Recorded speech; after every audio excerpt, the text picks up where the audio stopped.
नमस्कार शेतकरी मित्रांनो, तुम्ही या भाऊंची कमेंट वाचा. खरंच खूप छान कमेंट आहे यांच्यावाली.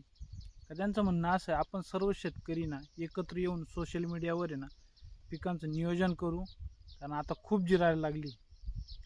भाऊंचे विचार तर खूप चांगले, पण भाऊ हे सत्यात येणं तेवढं शक्य नाही.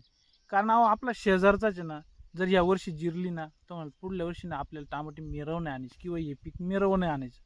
पण पुढल्या वर्षी ना त्याच भाऊनं 5 एकराची तयारी करेल राहते. हा हा, लय अवघड आहे. अहो येत जाऊ दे, येतं दूरच आहे.